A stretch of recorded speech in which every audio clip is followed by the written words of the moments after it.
I returned after 10 years abroad with a suitcase full of promises and a head full of plans, and the first thing I heard when I opened my daughter's front door was a command that did not belong in my family home.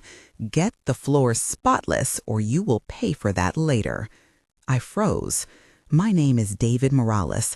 I worked long seasons overseas to build a safer life for Anna and my granddaughter Lily. And I had imagined that day 1,000 times. A warm hello, the smell of coffee, Lily running into my arms. Instead, I stepped into a silence that felt like a trap, and I knew immediately that something was very wrong. Stay with me until the end, and I will show you every document, every medical record, every witness statement that proved what I suspected and changed our lives. Before I go on, tell me where you are watching from and what time it is there so I can picture you listening in right now. I had been gone for a decade, saving and sending money, filling the house with small comforts from a distance. And the plan was simple. I would surprise them, stay, help with bills, and be a steady presence after so many years of absence. The hallway was cool under my bare feet, a faint smell of bleach mixing with the damp fabric of a uniform. And the living room lamp threw a sickly yellow on the sofa, where my daughter sat with her hands folded, but not looking like the woman who used to hum while she cooked. I walked in, and then the scene unfolded like a polished lie. Marcus, her husband, rose slowly from a chair and smiled as if the light itself had taught him politeness. He said, "You must be David. Welcome home." My voice came out tight. I said, "Anna, where is Lily?" And she looked up with eyes that did not meet mine and said, "She is sleeping. I was just cleaning." I asked, "Why are you wearing that uniform?" And Marcus answered, "We hired extra help for the house." She agreed. Anna whispered, "Dad, I did not want you to see this yet." And then the room smelled like soap and frying oil and something metallic under the tongue of the moment that made my stomach drop. The first evidence I noticed did not appear on a paper immediately. It was on Anna's forearms, small pale scars, and a stubborn bruise under the sleeve of her blouse, and the way she flinched when Marcus moved his hand toward a cupboard. There were 5 people in that small room when I arrived: Anna, Marcus, Lily, a neighbor Tom who had come by to deliver groceries, and me. Tom said nothing at first, but his face tightened in a way that confirmed my fear. I reached out and touched Anna's shoulder, and she turned toward me like a ghost remembering its name, and the air tasted like rust and old linen. I had to keep breathing steadily while all the memories that defined me as a father rushed back. The nights I sat at her bedside when she was sick, the afternoons I taught her to ride a bike, the promises I had made when her first tooth came loose. My backstory matters here because everything that followed rested on why I returned and why I would not look away. I was born in a small town where houses leaned together like people leaning on each other in times of trouble. My parents worked until their hands were cracked, and my father taught me that work was dignity and that a family needed someone to take risks. I left at 21 to find work in distant ports and factories, and I wrote letters home every month, sending money and hope. Those years hardened me into someone who could weather distance, but never taught me how to live with the quiet that grows in a home when you are absent. Anna grew up shy and stubborn, a careful child who learned to be her own advocate in small ways and to hide in big ones. I missed a lot of her choices and joys because I was trying to make sure she would not need me later. 10 years of absence carried its own price, and I paid it with loneliness and the freight of good intentions. When Anna married Marcus, I kept helping because I believed in family and because I thought my savings would buy her security. I did not see the slow erosion, the way control sometimes arrives like a guest who never leaves. My training had been to build things and to repair things, but I had never been taught how to untangle a human agreement signed under pressure or to read a contract that pretends to be voluntary. That gap became a wound I had to learn to close. I had worked in construction in 3 countries, taught myself some legal terms and how to navigate paperwork, but I had never studied the psychology of coercion. The fall came slowly, and not as a single catastrophe, but as a series of small capitulations where Anna gave up pieces of herself for promises that sounded reasonable until they were not. By the time I came back, Anna looked older than she should have, the humor reduced to small smiles, and her hands always busy, like someone trying to keep thoughts from spilling out. That history gave me a stubbornness that would not let me walk away when the truth started to show itself. After the first exchange in the living room, I had to act without losing my head. And the next hours were a tangle of questions, whispered demands, and a first confrontation that would mark the rest of the case. I asked Anna directly, "Did you sign anything that gives someone authority over you?" And she said, "Yes, there is a folder in the bedroom, but I was scared to tell you because I thought you would be angry." Marcus moved near as if to block the doorway and said, "Those are private family matters. We will explain." And I replied, "This is my family, and if someone is being harmed, they are not private matters." And Tom, the neighbor, broke in. "David, you have to see her right forearm. The bruises are bad." And Marta, who followed with groceries, said, "I have seen this before. This is abuse." And Marcus said sharply, "You are making accusations." And I said low but firm, "I am looking at a woman I love who looks broken, and I will not leave until I know why." That scene had 10 direct exchanges, each charged like a live wire, and I recorded every phrase in my memory. Sensory detail stuck to the moment. The click of the hallway light, the chalky smell of powdered cleanser, the soft whimper of a child somewhere behind a door, the rough texture of Anna's kitchen towel beneath my fingers, the metallic taste of fear in my mouth. That first confrontation forced Anna to hand me a thin manila envelope that trembled as if it held a small animal. Inside were receipts, a paper labeled power of attorney, a document with signatures and dates, and a photograph of Anna at a hospital bed where she looked fragile. She whispered, "They said I would lose Lily if I did not sign," and the words landed like stones. The office of the documents had stamps and signature lines that seemed normal until you read the fine print. A clause that purported to delegate financial control and household authority under vague language that effectively stripped Anna of autonomy. I took photos with my phone. The light reflected off the ink, and the writing looked like a map I had to trace to find how the lines became a trap.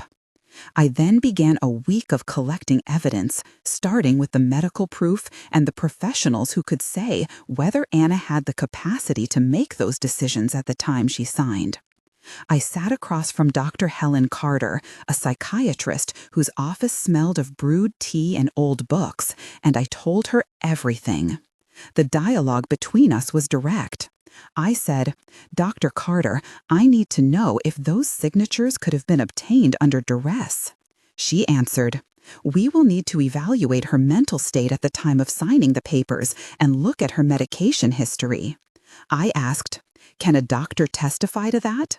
She replied, "Yes, if we can show symptoms, records, and prescribing patterns that indicate diminished capacity." I said, "How long will it take?" And she explained, "A thorough evaluation will take several sessions, interviews with family, and an examination of medical records and medication logs." I then asked, "Do you need consent from Anna?" And she said, "Yes, consent matters, but if there is reason to suspect incapacity, there are legal mechanisms to gather records and to request court-ordered evaluations." And I asked, "What about the nurse at the clinic?" And she said, a nurse like Marta can provide crucial contemporaneous notes, especially if there were unusual admissions or reports of abuse. And Marta herself later sat in a small fluorescent room and described in 6 exchanges the nights she saw Anna arrive with inconsistent stories and the smell of alcohol on her clothes, while the notes she kept were dated and initialed. Technical note: on medical procedure here for context. The psychiatrist explained that to establish diminished capacity, we would compile a timeline of symptoms, cross-reference medication prescriptions, pharmacy refill records, and hospital admission notes. Then document cognitive assessments and any acute incidents that suggest inability to provide informed consent. This package becomes evidence that can support a petition in court for temporary protective measures and forensic testimony. That paragraph should be read as a simple summary of the process, not as legal advice. The process of validating the documents took days and included a visit to the clinic where Anna had been treated and the local hospital archives where archives smelled of disinfectant, paper, and faint coffee, and the clerk there handed me photocopies stamped with dates that matched entries on the envelope. Each stamp felt like a footstep closer to the truth. I hired an attorney, Sofia Ramirez, who had a reputation for taking tough cases and for working with vulnerable adults. Sofia sat with me at a table cluttered with legal pads and a small lamp, and our exchange was methodical. She said, "We will file for an injunction to prevent any further transfers of assets and to bar Marcus from removing Anna from the property." I said, "Can we get Child Protective Services involved?" She answered, "Yes, we will notify CPS as a protective measure for Lily and request supervised visitation if necessary." I asked, "How long until the court hears us?" And she replied, "We can ask for an emergency hearing within days if we show imminent risk." She also said, "We must be meticulous with chain of custody for all documents and witness statements. Otherwise, the defense will try to discredit everything." Those 6 exchanges in the planning meeting were precise, and each sentence carried weight like a tool preparing for a difficult repair. We drafted a plan together in steps: collect medical and financial records, file emergency petitions, obtain forensic copies of documents, secure witness affidavits, and engage media strategically to put pressure without jeopardizing a fair hearing. Sophia insisted we take care to protect Anna from retaliation and arranged immediate temporary shelter options for her and for Lily. The next escalation was a visit to the house where Marcus and his family lived, a large old brick property that wore its wealth like armor. The scene there was all sound and shadow. The gate squeaked. The gravel crunched under the soles of my shoes, and the air smelled of wood smoke and cologne. I confronted Marcus on the front steps, and the exchanges grew tight and dangerous. He smiled and said, "You should not have come back, David." I replied, "I came back for my family." He said, "Family is private matters." I said, "Not when someone is being exploited." He said, "We have paperwork that proves everything was consensual." I said, "Show me the signed documents." He said, "You are making this public now. You will regret it." And I answered, "I will not let fear keep me quiet. I will do what is right for Anna and Lily." Tom and neighbor Karen hovered nearby, and Karen, a local reporter, later recounted the tension in a brief interview. That confrontation had 9 direct exchanges, and I left with new photos of the property and a recording that Marcus later denied existing, but which we had backed up to cloud storage immediately. After that, we filed for an emergency protective order, and the judge set a fast hearing. Meanwhile, the local newspaper ran a cautious piece penned by Karen Lai based on public records and interviews that put pressure on the family without naming all the details. Public exposure changed the dynamic in subtle ways. People looked at the house differently. The garden gate no longer felt invisible, and whispers followed us on the street. The court week arrived, and the hearing was tense. The small courtroom smelled like varnish and old coffee. In the hearing, I sat next to Anna while Sophia laid out our case. We had the signed documents, the medical records, and on the stand, Dr. Carter explained in clear technical language that Anna had presented with symptoms indicative of diminished decision-making during the time many documents were signed, and that medication had been adjusted without proper informed consent at crucial moments. The judge asked questions. Anna answered in a tentative voice, and Sophia cross-referenced dates in pharmacy records. The defense contested with statements that these were voluntary transactions that Anna had accepted as family agreements, and Marcus himself took the stand and asserted control as concern. The courtroom exchanges were brisk and legal, and at one point, the judge said, "We need clear evidence of incapacity or undue influence to invalidate those agreements." And Sophia said, "Your Honor, we have a corroborated medical timeline, witness affidavits, and contemporaneous notes that demonstrate a pattern of coercion." And in the middle of this legal back and forth, Anna broke down and said softly, "I thought signing would make things simpler. I was afraid of losing Lily." Her words shifted the room like a tide, and the judge granted immediate temporary protections, including an injunction that prevented any transfer of assets, and ordered supervised contact only. That relief felt like a small lighthouse, but the case was far from over, and the turning point came when the family reacted to the legal pressure with escalation. One night there was a fire in a back storage shed, a small blaze that spread toward the garden. And in the scramble, Marcus insisted everything was fine, while my instincts screamed danger. I remember the smell of smoke, thick and bright, the heat against my cheek, the sound of a neighbor shouting. I grabbed Lily, who clung to me like a small anchor, and inside the house, Anna shouted, "They are trying to intimidate us," and Marcus banged on a window. I ran outside, and someone shoved past me, and I felt fingers tear my sleeve, and the gravel bit into the skin of my knees, and I heard a voice in the chaos say, "Get Lily," and I said, "No one hurts her." Then the next minutes were a blur of shouting, a siren in the distance, and the metallic clang of the gate as neighbors arrived. Marcus was restrained by two men, and he screamed, "You will pay for this." And I said, "You already paid. You paid with your lies." The scene lasted like a film sequence, but it was real. The smoke left a taste in my mouth and ash on my clothes, and a neighbor later described the sound of the flames like teeth. That climactic moment involved a physical threat and rescue, and proved to be crucial to our case because it showed intent and danger.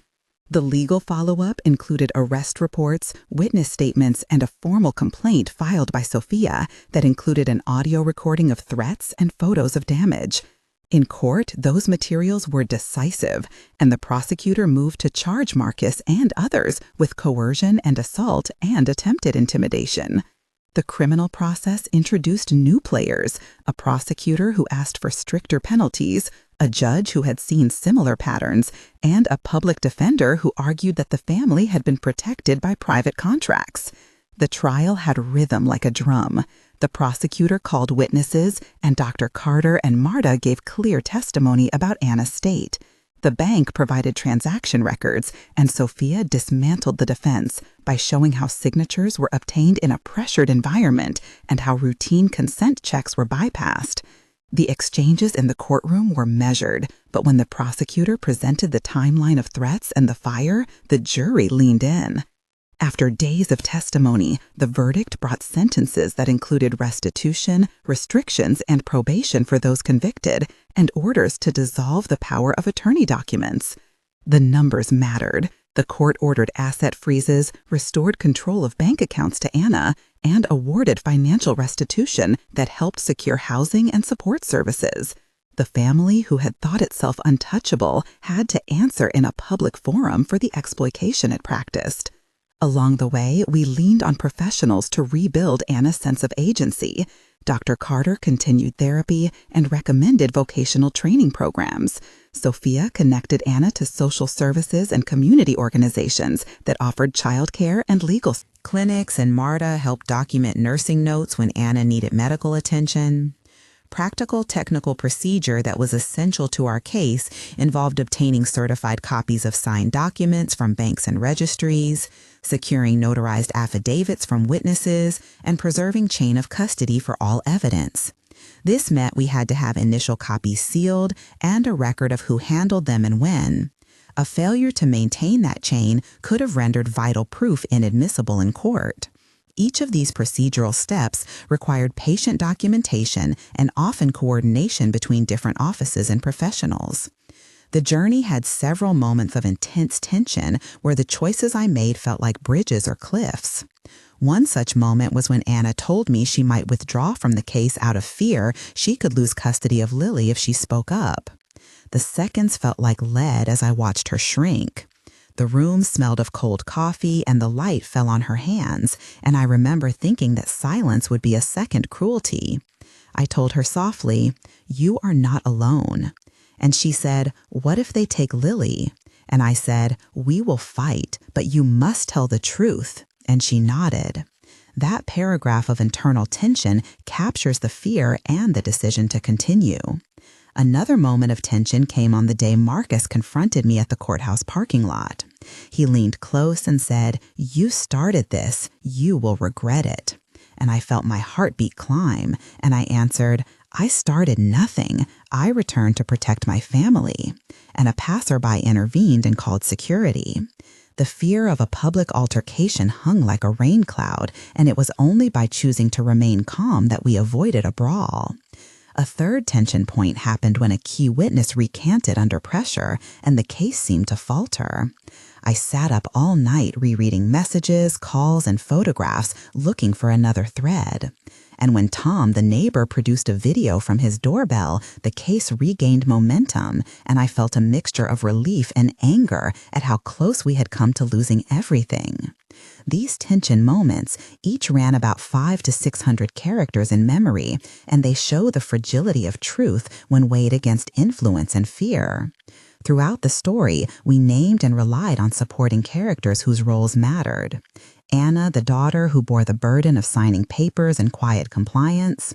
Lily, the granddaughter who only knows play and later hugs. Marcus, the husband and antagonist who cultivated control. Tom Alvarez, the neighbor who recorded a crucial clip. Marta Ruiz, the nurse who kept contemporaneous notes. Sofia Ramirez, the lawyer who orchestrated the legal strategy. Dr. Helen Carter, the psychiatrist whose assessments established diminished capacity. And Karen Lee, the reporter who placed light on a hidden abuse. Each of them acted and testified, and their actions are woven through the narrative as witnesses and allies. After the trial, we turned to rebuilding our lives, and the epilogue of this story unfolds in measured steps that show recovery and also the work that remains. 1 month later, Anna moved into a small apartment close to my house, and the first month was a blur of appointments, new keys, and legal paperwork. She enrolled in a support group, and Lily began daycare, which gave Anna time to sleep and rest. We celebrated small victories like unbroken nights and comments from neighbors who said they noticed Anna smiling more often. And Sophia helped us set up a restitution account that paid for immediate needs. 1 month after the hearing, Anna had already started a part-time course in bookkeeping, and the apartment smelled of plain rice and a hopeful lavender sachet. 3 months later, we had a routine.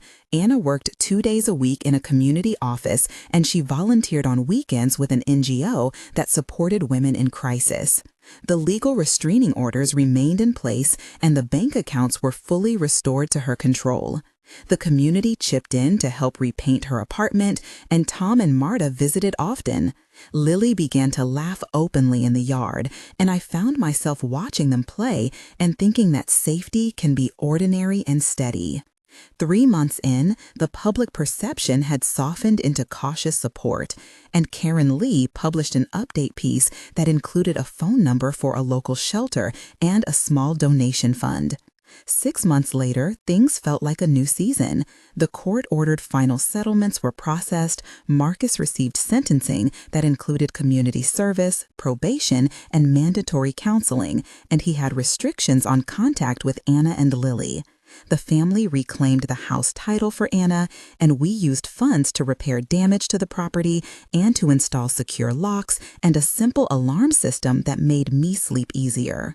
The longer arc included Anna returning to classes full-time and applying for a job at the nonprofit that had once helped her. The community had organized a small garden day to celebrate, which filled the air with soil and cut grass, and the children bowl of fruit, and the house hummed with ordinary sounds. The epilogue shows not immediate perfection, but slow rebuilding and the creation of new routines that protect dignity and independence. If you reached this part and felt the same tightening in your chest I asked earlier, to write where you are and what time it is, because these stories resonate differently in different places, and I want this to feel like we are in the same room anyway. Please leave a short comment with your city and one word on how this part made you feel. It helps us build community and gives courage to others who might be suffering in silence. If this story has moved you, consider subscribing to follow Anna and Lily's progress and to see more verified accounts of families who fought for justice and to learn practical steps if you or someone you love needs help. To close, I will say simply that what we reclaimed was more than a house. We reclaimed a promise I had made the day Anna was born, and the lesson I learned is that returning can mean repair, not only of things, but of trust and safety. Thank you for listening, and remember that help exists and that a quiet courage shared by a community can change the course of a life.